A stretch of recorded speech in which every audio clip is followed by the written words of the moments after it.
ગૌહત્યા મુદ્દે એક તરફ રાજકારણ રમાઈ રહ્યું છે, બીજી બાજુ ગૌહત્યાને લઈ એક કવિએ પોતાની વેદના રજૂ કરી અને જે આજકાલ સોશિયલ મીડિયામાં ઘણું વાયરલ થયું છે। આ વિડીયોમાં કવિ કાળુ ગઢવીએ એક કવિતા રજૂ કરી અને જોતજોતામાં આ વિડીયો ખૂબ વાયરલ થયો। આપણા લોકલાડીલા મુખ્યમંત્રી શ્રી વિજયભાઈ રૂપાણીનો જે ગૌરક્ષાનો કાયદો છે, ગૌરક્ષા આપણી ફરજ છે, ગાય આપણી માતા છે। હમણાં ટૂંક સમય પહેલા કેરળ રાજ્યની અંદર ગાય માતાને જાહેરમાં કાપવામાં જે નિંદનીય ઘટના બનેલી છે એને હું નિંદું છું અને ચારણ તરીકે એ ગાયની વેદના આપની સમક્ષ રજૂ કરવા માંગુ છું। આપને કેવી લાગે છે એ મને કહેજો, એમાં કોમેન્ટ કરજો। વેદ પુરાણોની કઈક કથામાં ગુણ મારા રે ગવાય, તુય ગાવડી કે ક્યાં કારણે મુझने આજ કેરળમાં કપાય, તુય ગાવડી કે ક્યાં કારણે મુझने આજ કેરળમાં કપાય।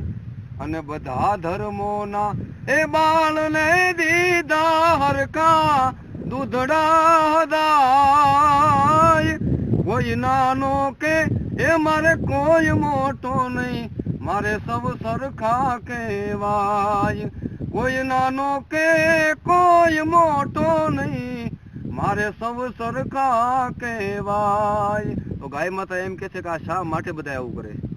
કોક એવો સારો કાયદો કાઢે છે, આપણે મુખ્યમંત્રીએ કાઢ્યો છે, ત્યારે આવી રીતે પ્રધાનમંત્રી ગૌરક્ષા માટેના નવા નવા કાયદા કાઢે છે। એને હું અનુરોધ કરું છું કે ગાય માતાને બચાવવાના નવા નવા કાયદા કાઢે છે, એવો ચારણ તરીકેની એક વિનંતી પણ છે।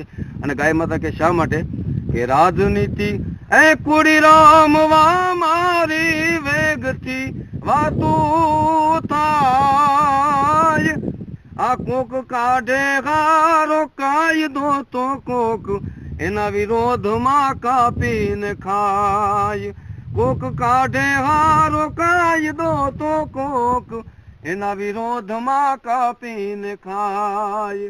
સાંભળજે એ ચારણ કાળું એ કહું ગુજરાતી ગાય, આ કાયદો રે એ ગુજરાતમાં જ આવ્યો, એથી મારા હૈડા રે હરખાય, આ કાયદો રે એ ગુજરાતમાં જ આવ્યો, એથી મારા હૈડા રે હરખાય।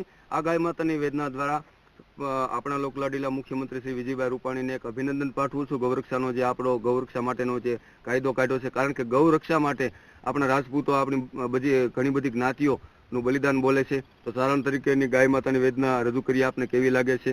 અને અમે માલધારી સમાજ, હું ચારણ તરીકે સમગ્ર માલધારી સમાજ તરીકે મુખ્યમંત્રી શ્રી વિજયભાઈ રૂપાણીનો ગૌરક્ષા બાબતેનો ખૂબ ખૂબ અભિનંદન પાઠવું છું, રાજીપો વ્યક્ત કરું છું। પેલા કાઢેલ તો સાથે જ